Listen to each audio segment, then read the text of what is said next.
Welcome to the Drum Shuffle, a podcast offering insights, perspectives, and conversations for drummers.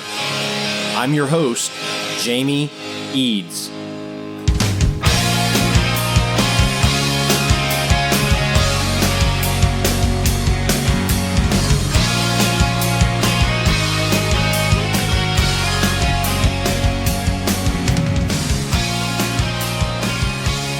Hey, how's it going out there, everybody? Welcome to the Drum Shuffle. Jamie Eads joining you as I do every week.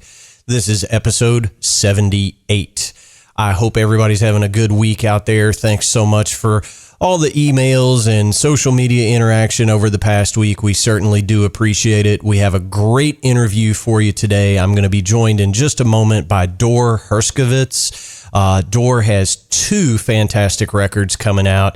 The first under his own name called Flying Elephants. That one will be out on Friday of this week.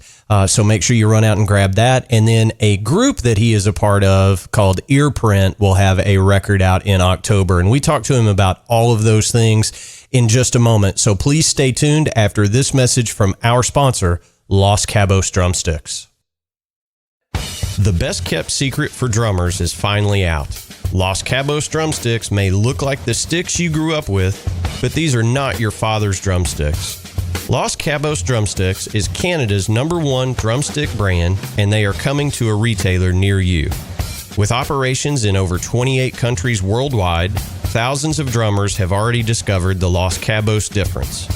Using FSC certified wood from Canada and the US, Los Cabos make the finest quality drumsticks, percussion tools, and accessories on the market.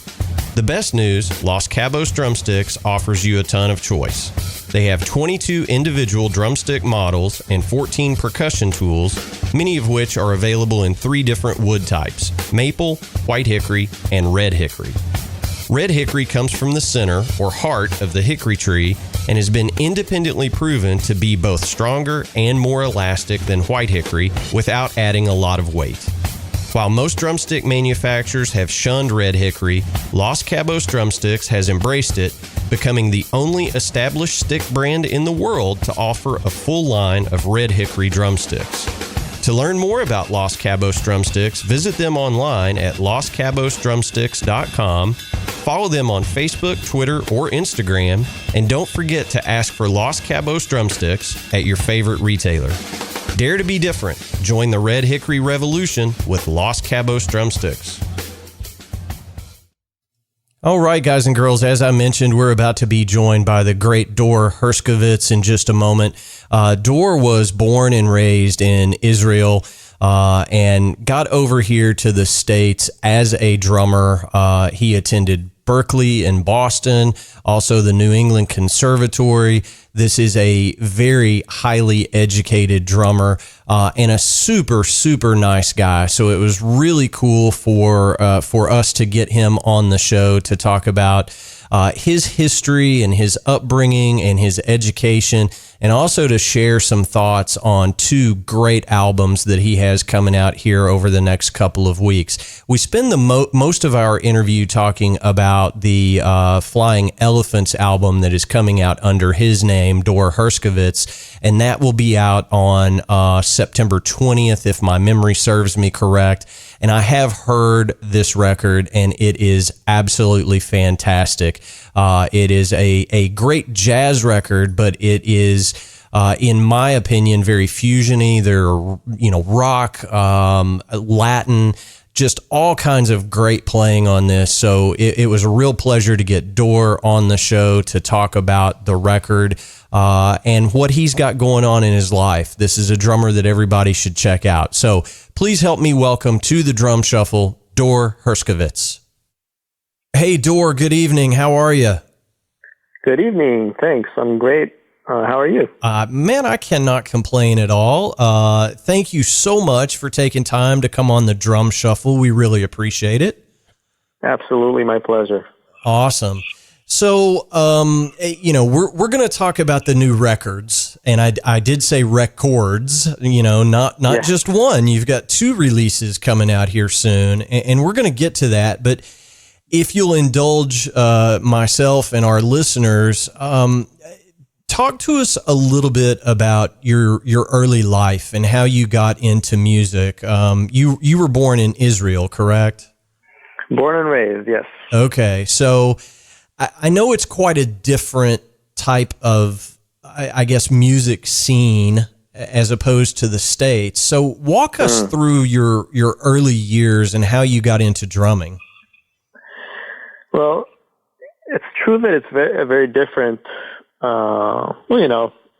it's a different place, different culture, and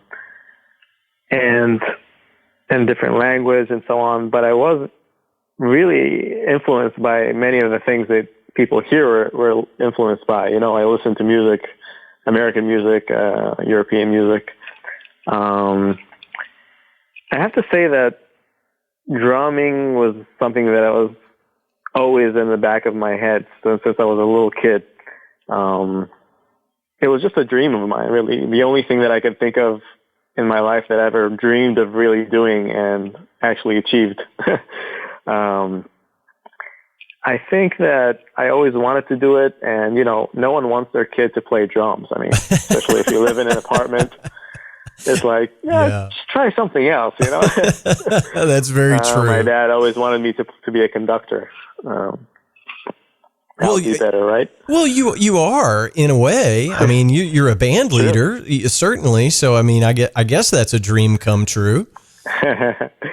Yeah, I mean, I always wanted to play drums. It wasn't easy getting my parents to kind of agree for me to do it, but at some point I was 13 and they said, okay, you can go have lessons, but you're not going to have a drum set. So that's what I did for a while, maybe 6 months to a year. And I had lessons in this place that was a studio that I could go and practice in. So that was pretty much perfect for me. I could go and make as much noise as I wanted. But then, after a few months, they saw I was really serious and decided, okay, you can have a drum set and this and that. And I started playing. I immediately had like a couple of friends that I would play along with. We made a band together. I was really into metal and heavy rock at the time. Cool. I would listen a lot to classics like Nirvana, Metallica, Rage Against the Machine, Red Hot Chili Peppers, and so on, but also heavier stuff like, I don't remember exactly what I used to check out, things like Pantera, Sepultura.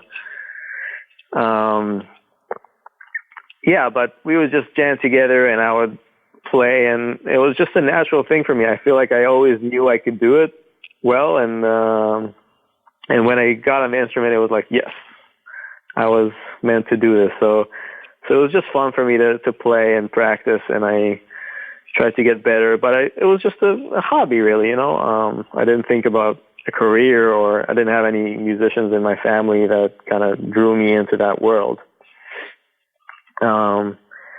So I kind of played, and when I got to age 18, I had to draft to the army. That's like a mandatory thing in Israel. Sure. So I just stopped playing for a while, 4 years. I'll go back on weekends every couple of weeks. And I didn't really have time or energy to play. So it just was in the back of my mind, and kind of like a fantasy of going back to playing and maybe trying it out professionally. And at age 22, that's what I did. I just said, you know what? I'm just going to go get a good teacher, try to get into a music school, and then see what happens, Yeah. Maybe I'll like it, maybe I won't like it. We'll see if it's like viable to have a career in this, or if I'm even good at it. I didn't really know. And I was into playing jazz. I wanted to play jazz at the time. But I didn't know anyone who does it, or didn't really know where to learn it, so that was kind of a interesting experience to get into that world. Well, I was gonna ask. You said your early influences were heavier and harder music. and which is much the same with me. I grew up on, all the, heavy metal, hard rock, the classic stuff, a lot of the bands that you mentioned, but, and, Pantera and Sepultura, those are really heavy bands. Yeah. So where did the jazz influence come from? Was it, did you pick that up from maybe your parents' record collection, or was it just a style that you were drawn to? Yeah, I realized that I skipped that part, huh? Yeah, well, I just think it's kind of a stretch from, Pantera to swing, It is. But in another way it isn't, because, I was always interested in instrumental music. I loved bands with vocalists and lyrics and so on, but I feel like I always just listened mostly to the instruments, Right.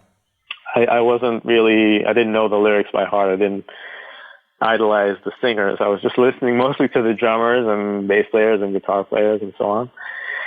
And that kind of, that appeal, and also trying to find challenges in the music and things that really excited me, drew me into music that was more complex, like prog rock. I would listen endlessly to King Crimson, Yes, Dream Theater, the old Genesis, these kind of bands that had all these more complex elements in the music, and it was just so interesting to me. It really opened a whole new world for me. So I was really into that for a while, around when I was still in school, and through that, and through kind of like some teachers that introduced some things related to jazz, I started being more interested in it. And I really didn't know much about it. No one in my family would listen to jazz ever. All my parents had these old record collections. It was all like, I don't know, Deep Purple, Led Zeppelin, things like that. Okay. All right. Awesome things, Beatles. That's what I checked out as well, but not jazz for sure. Okay. Well, I mean, some guys say, I was immediately drawn to jazz. My parents had this great, jazz collection of records, so you hear that. So I find it really interesting, that you grew up on the harder music and ended up with jazz. Now, how much of that influence was a result of you coming to the States and going to Berklee? So I came to Berklee. I came to the United States to learn about jazz because I was already into it. I gotcha. Okay. Really, that was like a move of like, I'm going to get this from the source, because This is where this music was created. This is where it's living. This is where people are serious about playing it. What happened is, I'll tell you the exact moment where I started getting into jazz for real, I had like a couple of CDs that people got me as presents, like an Art Blakey CD, which I liked, or a John Coltrane CD. And it was good music. I liked it, but I didn't know anything about what was going on. And it was kind of like, okay, not the things that I would check out all the time. But one day I walked into a record store in Tel Aviv, and, record stores, they existed. Yeah, absolutely. So I went and I asked them, maybe you have something interesting like a jazz record that I would like, something modern, something like that someone's actually playing today, not 1950 or 1960. And the guy at the store was like, yeah, check this out. And he gave me a CD, Pat Metheny Trio, 99, 2000. Yeah. Okay. All right. Yeah. So, well, that's gonna change your outlook a little bit listening to Pat. It did change I'll tell you what happened. It was, one of those places where you can put the CD on and listen in the store before you buy it. So I put the headphones on and I listened to that first few seconds of the beginning of the record. And what it is a drum intro by Bill Stewart.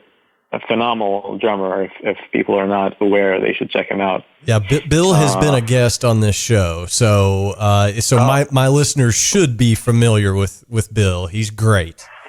Yeah. So I don't know how else to describe it, but just by hearing his sound, I was immediately like, "Oh my God, what is that?" Yeah. I gotta buy this album, and I did, and I think it was about a year where I just listened to that on repeat nonstop. That record. Still to this day, it's interesting. When I think about that record, I put it on and I listened to it, and then I remember how it felt like to listen to it when I was younger. Yeah, sure. Because at the time, I had no idea what a blues is, like what the form is, or chord changes, and why they're trading solos in a certain way or whatever. It all sounded like one long masterpiece to me. Yeah. And I knew every note, but I didn't know any of the theory or why it's there, Right. So there's something special about that. Like no thinking, no analyzing, just being amazed by the interaction and, the beautiful sound and music that they were creating. Absolutely. Well, I think that's something that's unique among drummers, and I'm not trying to take anything away from, other instrument players, but there are certain records from, my younger years, my formative years as a musician, that I think you could probably play it backwards and I would know exactly what was going on. You know what I mean? Yeah. They're just so ingrained in you as a human being that, it's part of your lexicon and what you go back to time and time again, a touchstone, if you will, Totally. Yeah. So I find it interesting that, Bill was your guy, because that's a great guy to latch onto. I was obsessed with him for years, actually. That specific record, I kept listening to it, but he did so many other great things. He was really coming up in the 90s and started playing with all the best musicians, Pat Metheny, Michael Brecker, and Larry Golding's trio and all that stuff. And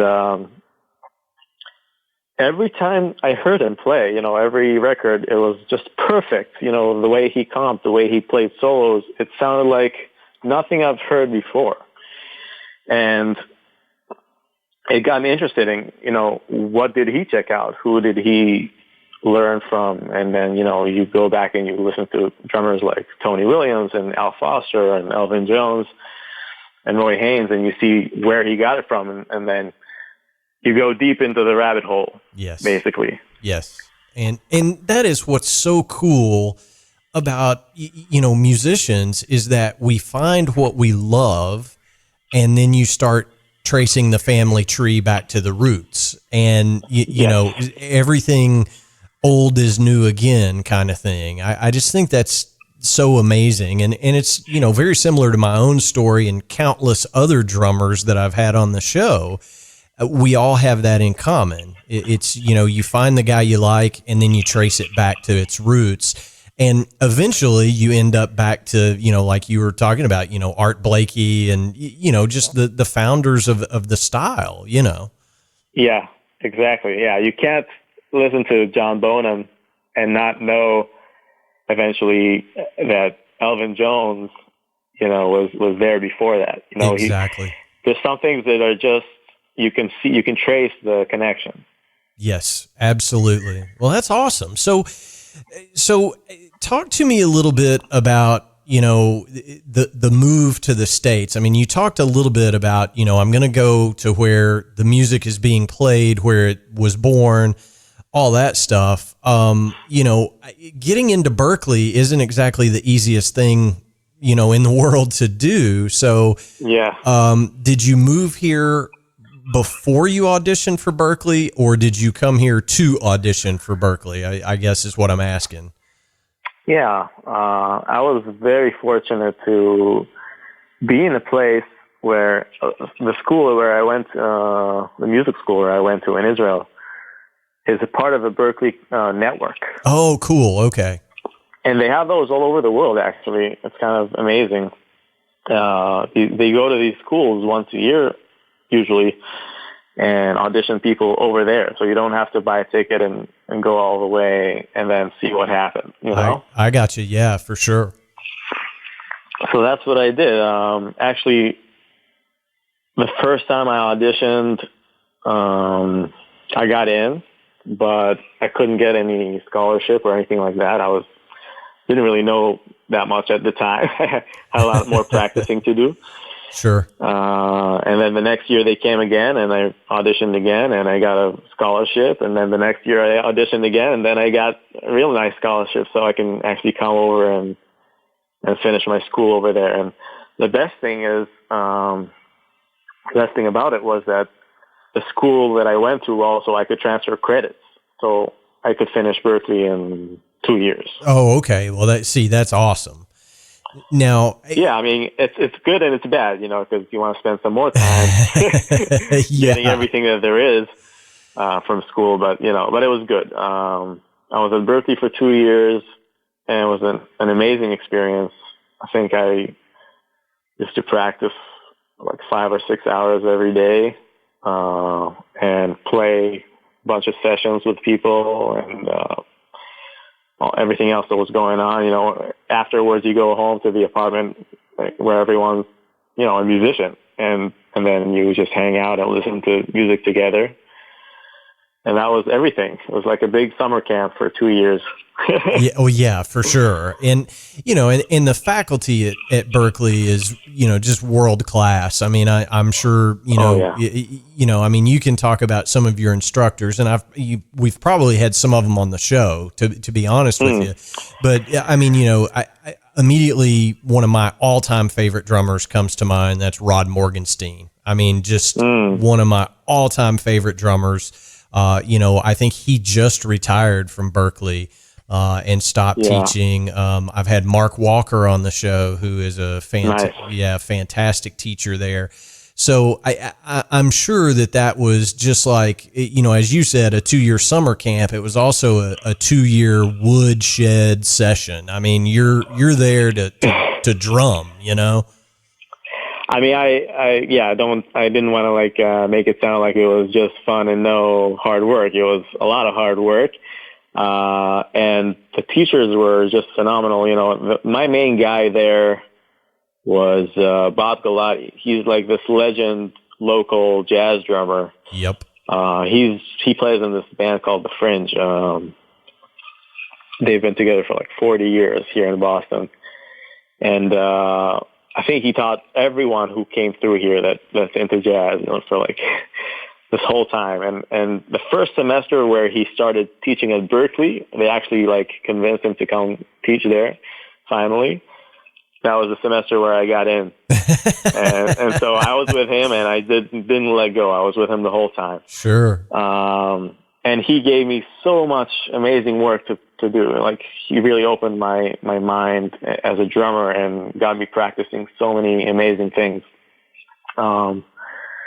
I also studied with other amazing drummers like Jamie Haddad. He plays percussion for Paul Simon and all kinds of other great artists. Ralph Peterson, who's an amazing vocal drummer. He has a lot of accomplishments under his belt. And Steve Wilkes, and I got a lot of different things. You can take 2 teachers every semester. Right.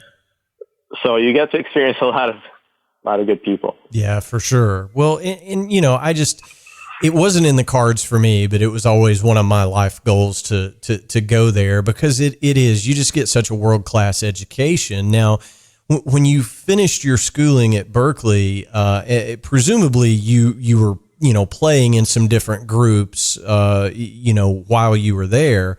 But when you graduated, did you just immediately, dive headfirst into trying to start your career as a professional? Yeah, that's pretty much what I did. what I did is what most people do in Boston. They finish school and they go to New York. Right. It's like it's like a course where everyone just walks in the same direction. A lot of people go to LA or Nashville too, so I'm exaggerating, but I guess most of the jazz people go to New York. And that's what I did. I just immediately automatically moved. Wasn't really sure what I was looking for there other than just playing with great people. So I did that. I moved, and I don't know, New York City was a lot of fun. I could see a lot of great artists every night, and most of the people that I played with lived there, but I felt like it wasn't the best place for me to live in. It was a little bit too much, too hectic, too big. And I wasn't sure really what I was looking for there, Yeah, sure. Well, and if you don't know what you're looking for, there's a lot of distractions too. I mean, you can play in 8 different, groups, a trio, a quartet, a big band, there's just so much going on in that scene. Yeah. Yeah. And I was playing with people. I was playing a lot of sessions, but I wasn't gigging that much. It takes you a while to get into the scene, to gig a lot, to gig every night, or to have a lot of, enough to pay your rent, really. Right. So, I had to find like a day job, and I was doing other things. And also my girlfriend at the time was still in Boston. So that was a huge issue. Yeah. Going on the weekends to visit her and her coming to me and so on, kind of the long distance thing. We survived it because now we're married and we have a kid. Congratulations. Thank you. I also did this competition, like a drum competition, actually, when I was in New York. The Thelonious Monk Institute? Sure. So that's like, the major jazz competition. And every year they decided to do it for a different instrument. So that specific year, drums was the instrument. It was 12 drummers from all around the world picked to compete and kind of like, show their skills, soloing and so on. And so I did that. I didn't win, but it was a fun experience. I got to see a lot of people, a lot of great musicians, and the judges were like, Jimmy Cobb, Carl Allen, Terry Lynn, Brian Blade, all these cats, Well, it definitely gets your name out there. It doesn't matter if you win or not. It's about the networking, and getting your name out there. Definitely. And the people who were finalists, people that you hear today, they're phenomenal players. Justin Brown, Jameson Ross. He's the guy who won, actually. Okay. Yeah, I mean, amazing players. So I was lucky to be there. For sure. Definitely. So presumably then, you left New York and went back to Boston, I'm assuming? Yeah. A year after I decided to go back to Boston, I wanted to give it a shot to go to master's, to get my master's degree at New England Conservatory, which is another great school in Boston. It's very different from Berklee because the jazz department is a little smaller, and they have a huge classical department. That's really the main attraction there. It's one of the best classical schools in the state, or in the country, really. But I can't tell you how amazing my experience there was. I mean, it was just a totally different thing than Berklee. I focused mostly on composition, really. Learned more about how to do, make my own music, arrange my own music, play a little bit more adventurous things like free music and avant-garde. And I'm sure that if you heard my album, you heard some of that in there. Sure, absolutely. And it was one of the best decisions I made, coming to NEC. First, because I could live in Boston. I was next to Nellie, who now we're married, so that was a good choice. And second, because I just got so much out of that experience, just musically. I learned with great drummers there too, like, Billy Hart teaches there. So, oh, wow. Okay. and Rockalam Bob Moses teaches there, and there's amazing faculty. But I really focus more on the other side of music, not just drumming, learning how to compose, how to arrange for bigger bands, and really kind of like being able to do my own thing. And that's really the reason why I wanted to go back to school, because I felt like in New York, I could play well, and there's a million other cats that can play well, but I didn't want to like sit around and wait for people to call me for the gig.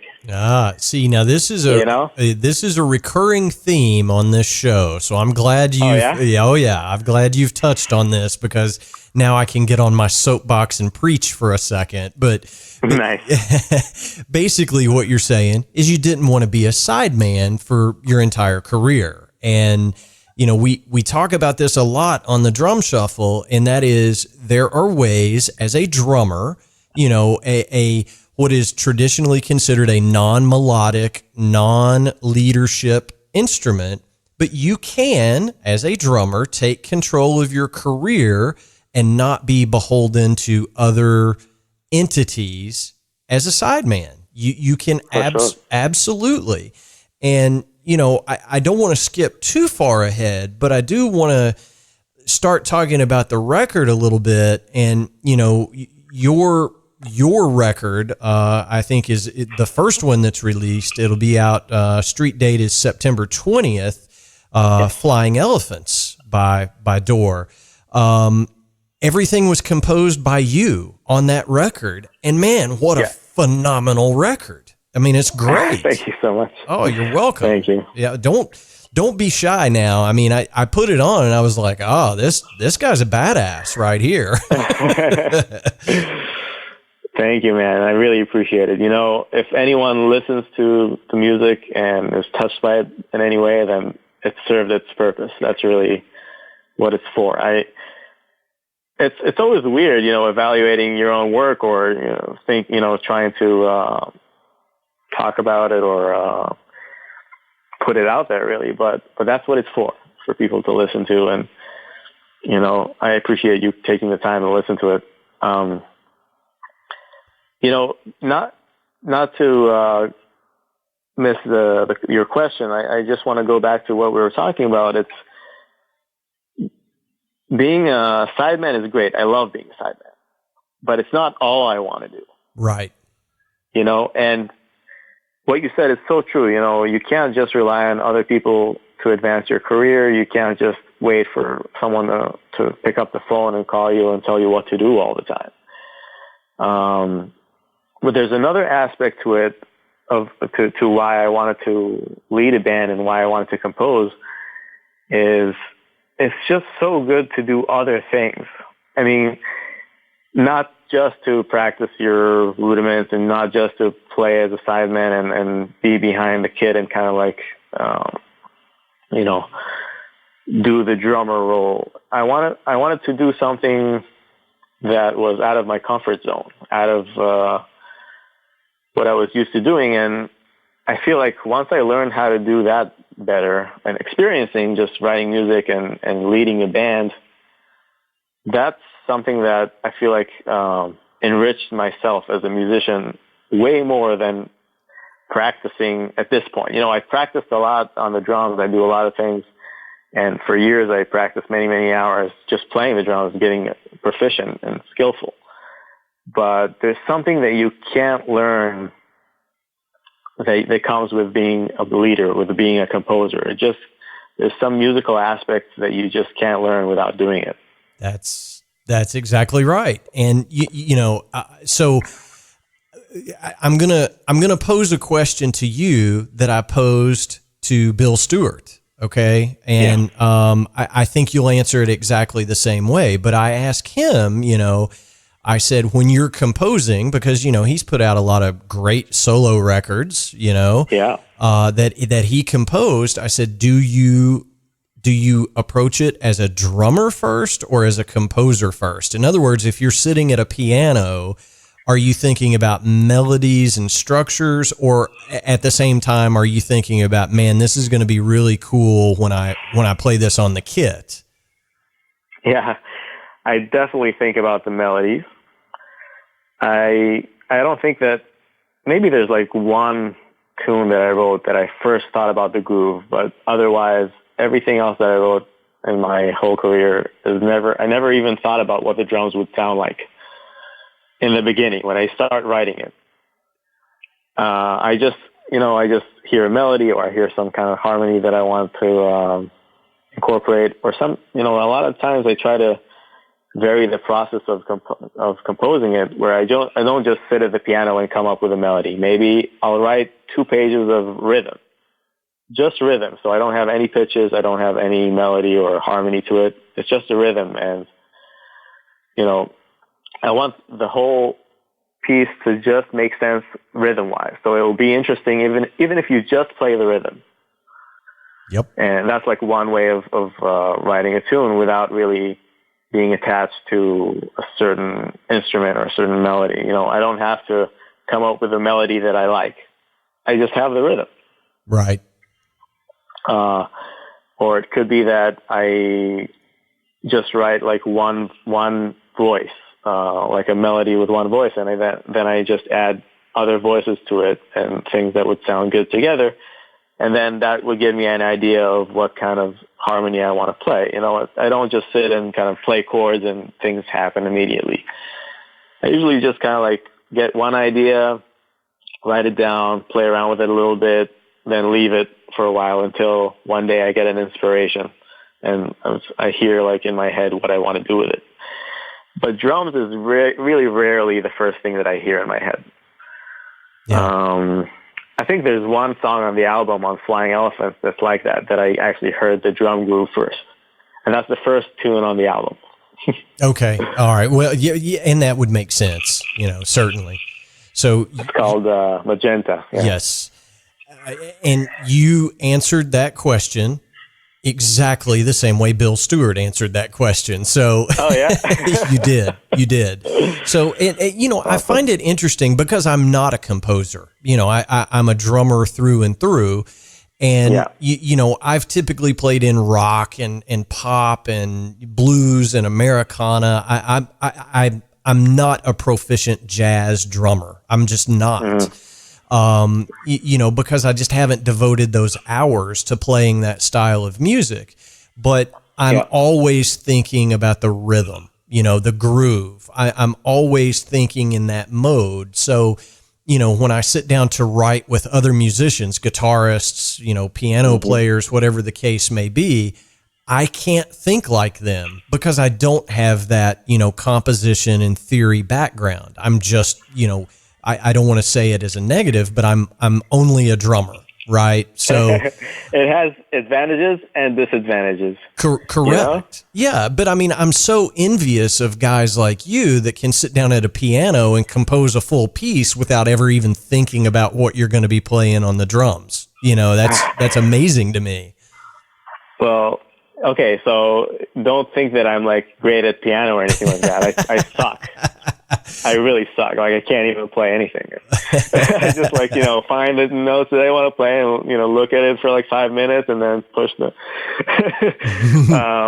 No, I feel what you're saying, and actually a lot of times in the context of being in the band, I feel like a lot of stuff that people talk about gets over my head. Actually, especially with jazz people, improvisers have to know so much about harmony and how to manipulate it, and there's so much theory involved. And sometimes I feel like I'm like, okay, I'm just gonna, do my thing here. Right. Well, that sounds about like me in the studio. So, but there's an advantage to the way that I listen to the music. It's much more primal. It's much more instinctive, and when you don't think about that stuff, you use your ears in a different way. It's like just intuitive, just You know, just try to make things sound the way you're listening to them in your head. Yes. And I think that's something that a lot of people that know a lot of theory are missing. I see. They're thinking too much, and they're not actually like feeling it in the moment as much. Yes. And, you know, another great jazz drummer, Jeff Williams, who was on this show, you know, we asked him for a great piece of advice, and he said, stop thinking. Oh, yeah. You know, he was like, that's a big one. Yeah, just listen to what's going on. Don't think about, you know, how can I work in this new lick I learned or whatever, you know, just stop thinking and let it go. Just play kind of thing. And, you know, that's what's so appealing about improvisation to me is you can just listen to what's going on around you and let your hands and feet fly, so to speak. Yeah, you know, this is the trap that a lot of people get into. People go to school and so on. It's a paradox. You try to learn all these things, but then that puts you in a box instead of you just having some tools and some options in your head and then not thinking, just feeling, just being able to hear everything and react to it in real time and making things happen spontaneously instead of thinking about it and planning and trying to impress people and so on. Yeah, it is a fine line. You know, and that's a real interesting point. And, you know, I appreciate you, you know, being so forthright about it, you know, to say there is a fine line there. So let's dig in a little bit on Flying Elephants. And, you know, I think my favorite track on there was, and I may get the name wrong, so don't hold it against me, but is it Scottish Fold? Scottish Fold, yeah. Okay. All right. Yeah. I really, really dug that track. Awesome. I don't know that I can put my finger on why that was my favorite, but I remember, you know, I try to listen to everything a couple of times, you know, before I do these interviews. I want to be educated on your music. But that's the one that just kind of stuck with me. I was like, wow, this is a really good composition. But I think the album as a whole, you know, and you can talk about this. I don't know that there's, you know, an overall thematic approach to it, but it is a very cohesive record and it sounds phenomenal. I mean, the audio quality is fantastic. Oh, thank you. You're welcome. So Scottish Fold it's interesting that you said that, you know, because that's like the most free tune that we've played on the record. You know, it's like the actual melody is something that I wrote, and then later on we just play completely free, like no parameters, really. We just play whatever we want to. You know, sometimes people choose some things that are related to the song or whatever it is that they're feeling with the energy that's happened so far. But yeah, the whole middle of the song is just us playing completely free, like we're just playing gibberish. Well, so maybe that shows what a free spirit I am. I don't know. This is what I wanted to say. No, this is what I want to say. So I feel like, from my experience, people who are a lot of people that come to my shows that are not necessarily into jazz or don't play jazz, when they hear free music, they connect to it immediately. It's not what you'd think would happen, because it's like, oh, could be like really weird, or I'm not sure what's really happening here. But it's the opposite. When you play this kind of free stuff, it's like the most basic thing. Everyone's just listening to each other. It's just what we talked about. Everyone's just listening to each other. You don't have to play a certain note. You don't have to play a certain chord or a certain rhythm even. And all you're doing is listening really, really carefully to what everyone's doing and creating this conversation in the most basic way. It's almost like when you get a couple of people on stage and they improv a scene, you know? Yeah. It's just like they just start and they go with it. Like, I don't know if you watched that old show, Whose Line Is It Anyway? Yeah, of course. Yeah. I mean, they have parameters, but just like you put two people together, it's like, go, just make something up. Right. You know? Well, and I think there's a certain magic in that, real live human beings just, flying by the seat of their pants, as we say. I mean, there's real magic there.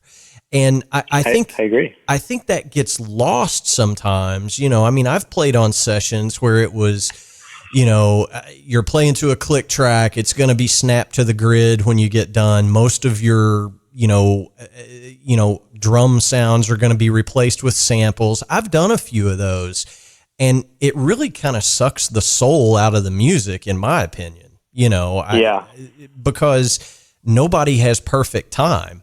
If you, if you listen to Ringo or Charlie Watts or John Bonham or any of those guys, their meter is all over the place, and they push the chorus, they pull back on the verse. But that's what makes the music breathe. It's flexible. That's exactly. What, it's human. It's how we see things. We don't see things perfectly. We don't see in high definition. Exactly. That's why, art is made with a distortion of reality. And in music, it's more abstract, but still, you need to feel like there's a human there. I mean, there's a lot of merit to electronic music and computers doing things, but there's no replacement for that, I agree. And, that's the kind of the point I'm trying to make is your record it's honest to God, real life musicians in a studio making music together, which is what I love about it so much. It's nice. It's great. And, and I don't want to give the wrong impression here. Yes, it's jazz, but the track that opens the album, I think it's called Magenta.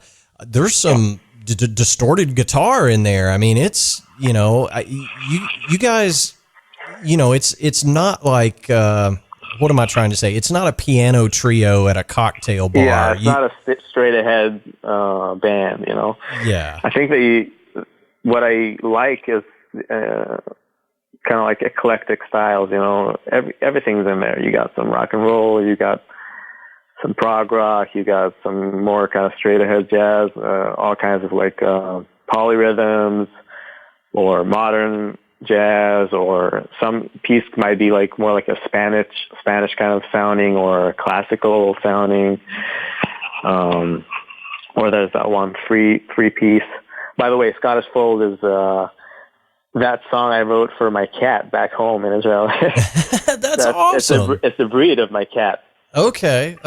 There's a cat that's called Scottish Fold. It's got these ears that are folded forward. It's really cute. Yeah. Okay. Now that you say that, I know what you're talking about. But I mean, it's just, the record is very, very listenable. I'll say that. And here's another thing, and I pick on jazz guys kind of regularly. Even on the show. Some of the, you think, okay, it's a drummer-led band. It was composed by a drummer. It's going to be a 40-minute drum solo with some melodies over it. That's not what this record is at all. I mean, you're letting your compatriots in the band have their moments as well. So, tell us who all is on the record with you. Yeah, I'd love to. So my man Eddie Paz, that's Hery. It's pronounced Eddie because he's Cuban. He's on saxophone, phenomenal saxophone player, making it in New York, really playing with a lot of great cats, like drummer Francisco Mela. He's just like a really good friend of mine. We were in a couple of bands together, and he comes to Boston often and always stays in my place. And we just talk through the night. And he's an amazing painter, too. So he's on saxophone. Caio Afuni from Brazil on guitar. That guy could play anything. I mean, you could probably hear it on the record. You said some distorted guitar. Yeah. You can play metal. You can play like the fanciest jazz chords. He knows everything. Yeah, it shows too. I mean, he's totally awesome. Yeah, and Isaac Wilson on piano. That guy is from LA, and we also met in school. Actually, I met all of them at NEC. Isaac Wilson, I'm sure you can hear on the record, is just like the most creative musician I know. He just, everything he plays is like he's opening a whole new world inside the tune that I wrote. I don't even know how he does it, but it just sounds like the most interesting thing I've heard every time he plays. Just beautiful. And then Max Ridley on bass, he's like my brother. You know, bass and drums is a very special relationship, and he's the guy that I play the most with in Boston. We're in each other's bands. You know, I play in his band, he plays in my band. He's got some great music that he writes too. It's kind of like a mix of punk and country music and jazz, and he's a phenomenal musician. So those are the band members. And actually, when I thought about making the record, that's what I thought about first. Who am I going to have in the band? Yeah. Because once you have that, especially with a band like this, you know, that's all you need. Right. Yeah, you just come in and do your thing. You know, I mean, I wrote the music already with them in mind, you know? Right. And some of the music was older, but then I arranged it kind of like to be more agreeable with this kind of band. And really what I was going for is openness. Just leave them a lot of space to do their thing, because they're so great. They could play so creatively on anything. I didn't want to like tell them what to do all the time, you know, write too many notes. So a lot of it is just like a very simple, like a song, and we improvise over it, and things just go wild because I give them the opportunity to do what they do best, you know. Yeah. That's kind of like how I started with thinking about the album, just knowing the musicians, and that was already like, okay, everything's going to be fine. Yeah, you know? I think that's the mark of a good composer too. If you know who your team is, right? You run the plays that team is going to be able to execute best. You know, to use a sports analogy. So for sure. Well, otherwise you might have people struggling, you know, not really know, or if you choose the wrong people, like you might like someone for something that they do well, but you give them something different to play, and you're like, okay, so what am I here for? You know, you want the musicians to do what they do. Yes. And if that makes sense for your music, then it will go well. If it doesn't, it's not going to go well. You know, you can't. That's exactly right. Yeah. You don't want to bring in a blues guy to play, you know, on a metal record. I mean, that's in my world, that's kind of, you know, you have your guys that you want to do what they do. Exactly. That's a perfect analogy. Yeah. So, basically the musicians, you know, came first, but I was also writing some music at the time. And the story behind the record is that I started writing this tune when I found out that I'm going to have a baby. Okay. I had this idea of something that sounds kind of like a baby mobile. Okay. You know, those things that turn sure. above the baby with like playing the soft music and so on. And so I started writing this tune, and basically somehow this whole story started running through my head and my imagination. As I was writing the tune, I thought about a story behind the music, which is basically a baby lying in the crib under this mobile, and you hear the music of the mobile, and then he starts falling asleep and goes into this fantasy world in a dream where the mobile, I'm not sure if you pronounce it mobile or mobile, the figures on the mobile were elephants, and they start coming to life and take him away to this fantasy world, and they fly up in the air. And that's why flying elephants came about. Okay, now it all makes perfect sense to me now that I know that story. So that's just so cool and so creative, and you know, out of the box, I guess you would say. And so it makes perfect sense to me now that you've said that. It's just, you know, I don't want to put too fine a point on it, but everybody needs to listen to this record, in my opinion. You know, I mean, that's just, you know, it's great. I mean, it's a Thank you. Yo, you're welcome. It's a fantastic record. So So this By the thing, way, that if you enjoyed that and you like the story, I actually made a stop motion animation video for this song, which is out. It's released online. It's on my Facebook page. It's on my website, and it's on YouTube. that's fantastic. Flying Elephants, stop motion animation. And I made a stop motion video of the whole song depicting that story. And it's a combination of the original composition, the way I pictured it, and how the musicians soloed and improvised over it. And that sounded like part of the story to me. So I incorporated it into the script, and what came out is, you'll check it out. Yeah, for sure. And we're definitely going to link that to thedrumshuffle.com as well. So you guys be looking for that. Now, Dor, where can street date is September 20th for the Flying Elephants record. Where can folks pick it up? Is it CD Baby or where are you distributing? Well, right now you can pre-order it. I guess if the show airs around the time of the release, then people can order it pretty much everywhere. I'm going to put it, on iTunes and Apple Music and all that stuff. But right now it's on Bandcamp and on my website. You can order it and you can buy it there streaming, or the actual album, I'll ship it to you. Okay, perfect. Okay, well, and again, I want to be respectful of your time, but you've got a second project that's coming out in October with Earprint, which is I guess you're not the leader of that band. Am I understanding that correct? Okay.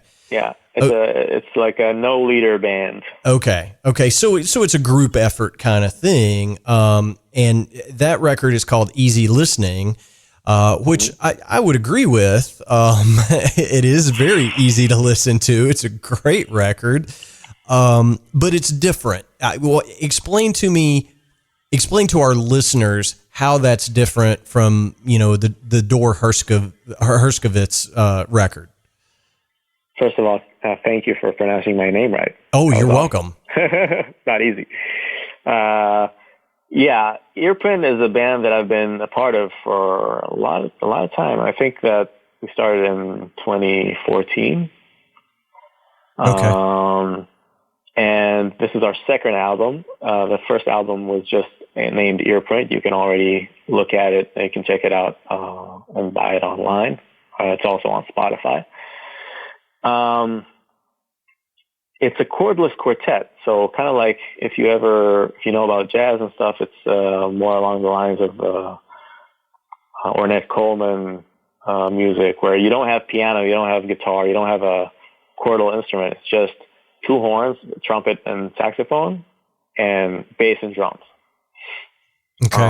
So that's what's really most different about it than anything else, is that the orchestration, it's like you don't have a chordal instrument. It's all just two melodic instruments and bass and drums. But the band is phenomenal musicians. Kevin Sun on saxophone and clarinet, Tree Palmetto on trumpet, and Simone Wilson on bass. Phenomenal players. They're all in New York right now. And the music is composed by all the band members. Okay. So it's really shared. And so it's a combination, again, of different styles, a lot of like new music, kind of like avant-garde, more jazz stuff.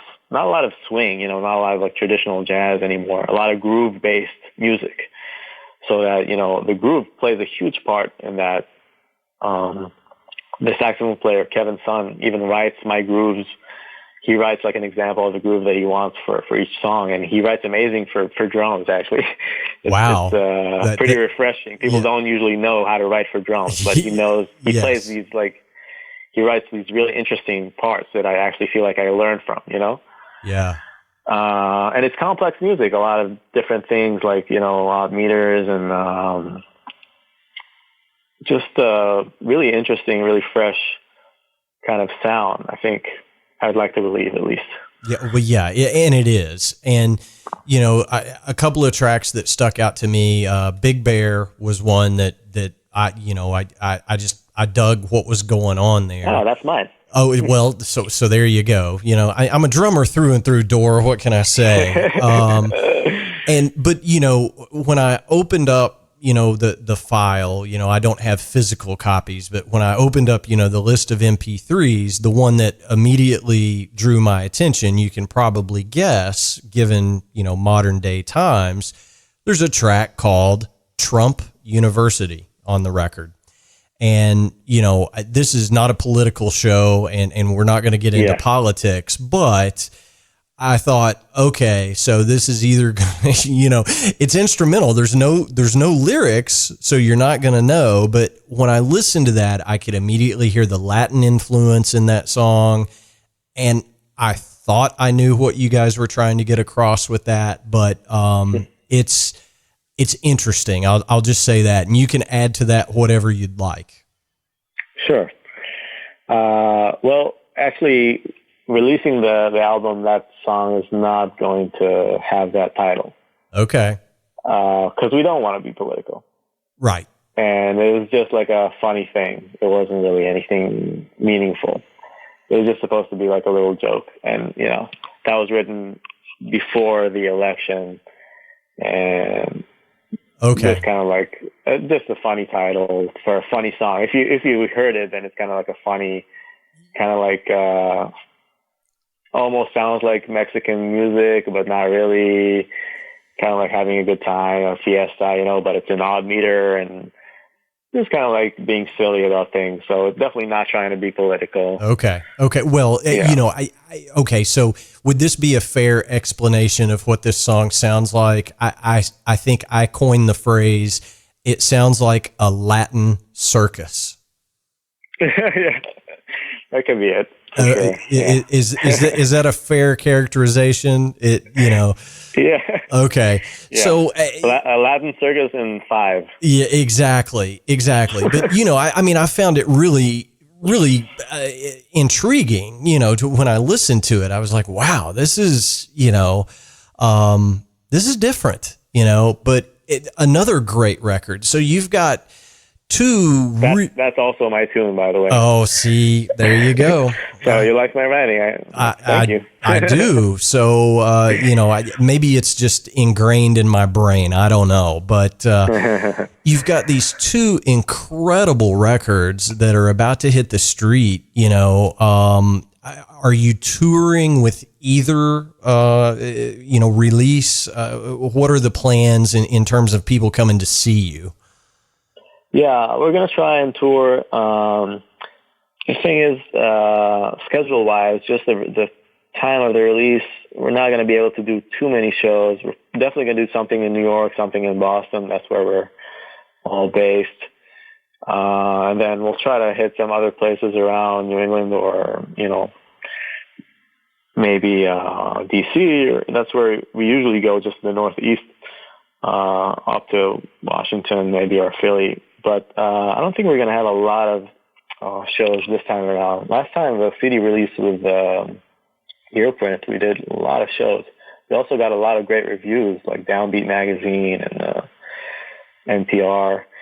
Yeah, I think this time it's going to be a little bit more quiet, more like online and some CD release shows in Boston and New York. But if there's anything updated that we're gonna schedule, it's definitely going to be on our websites. Sure, absolutely. The Earprint website or my website. Sure. Well, and you know, I mean, I think everybody knows it's not easy to tour with an independent release if you don't have, you know, major label support. It's really difficult. You know, it's cost prohibitive to, you know, to take a group of dudes out on the road. And it's fun, you know, but yeah, to make it happen, I guess it's definitely doable. But you know, there's a big difference between like touring under a major label or maybe touring in certain areas of the world. Like I've been to China last year, and that's like a very different experience than touring in the States. Yeah, you know, yeah, both in terms of the money you get and the kind of like treatment you get from the clubs. Yeah, well, you know, I've said if you like living in a van with 4 or 5 other guys and, you know, eating, you know, Taco Bell and Subway every day, Yeah, it's a lot of fun to go on an independent tour. If you don't like those things, you're probably not going to have a real good time. Yeah. Not to mention the actual part of approaching the clubs and emailing and yeah, getting people to actually reply to your emails. That's a thing, right? yeah, it's definitely a thing. It takes how do I want to say this? It takes a special individual to book a tour. I'll just say that. So, yeah. Dor, I can't thank you enough for your time. And again, I do want to be respectful. One of our traditions here on the Drum Shuffle is we ask all of our guests for a good piece of advice, for other musicians, other drummers. What would you offer up as a good piece of advice for all of us? I would say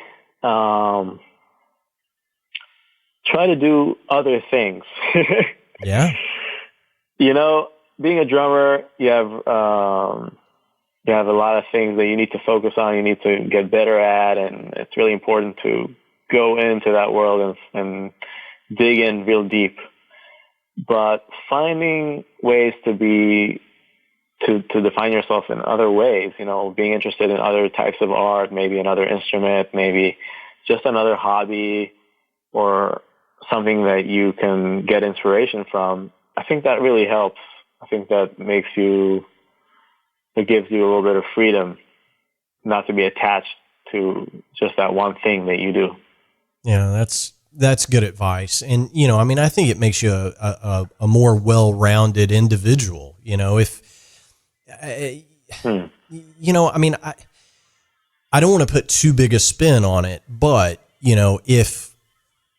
if all I ever did was think about drumming and practicing and playing drums, I think I'd be a pretty boring individual. There's other things out there, and let's face it, there's only so many drummers that you can talk to about drumming. I'm lucky I get to do this podcast, once a week.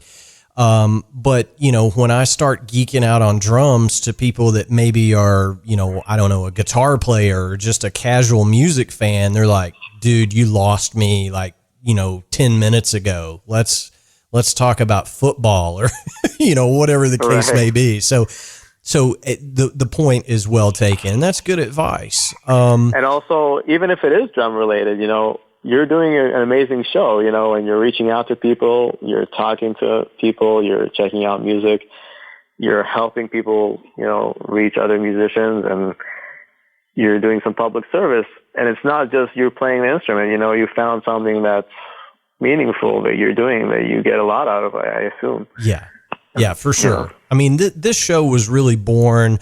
I don't talk about it very often, but, I stopped drinking about 2 years ago. And, in my area, I live in Kentucky. There's not a huge music scene here.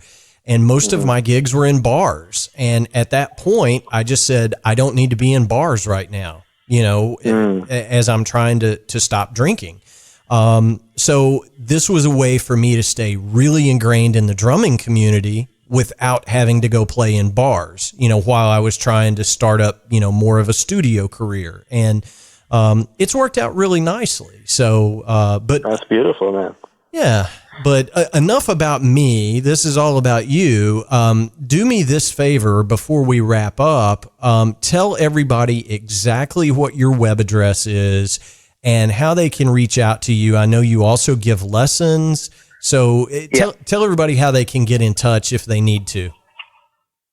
Well, yeah, the website, I have a new website. It's www.dorherskovits, which is DorHerskovits.com. Okay. Or just look at Google Dor Herskovits drummer. Maybe you'll get there. If you just type in DOR space H, you come up immediately in Google. So that's good. Yeah. So you've got the web optimization thing going for you. Nice. Yeah. I teach private lessons and I play around Boston and New York mostly. I'd love for people to reach out if they like the music or just want to ask anything or, I'm always happy to talk to people. Well, this has been a great interview. I can't thank you enough for taking time out of your busy schedule. I know you've got a baby at home, and you got 2 records getting ready to come out. So I know it's hard to do press and live your life and, all the stuff that goes with it. But I do thank you for taking the time to come on the show. We'll have you back anytime. Please keep us posted on everything that's going on, and we'll share it with our listeners. Okay. Oh, thank you so much. This was really fun, and just thanks for the opportunity. Oh, yeah, it's all our pleasure. So we'll be in touch real soon. Everybody, dorherskovits.com. Check it out. Dor, thank you so much. Thank you. Talk to you soon. Bye-bye. All right, everybody, that's going to wrap up episode 78 of The Drum Shuffle. Thank you so much for tuning in. We simply cannot do this show without each and every one of you doing so. Many thanks go to Dor Herskovits for joining us today on the show. What a fantastic guy, and I can't say it enough. You guys go out, check out these records. It is just absolutely fantastic music.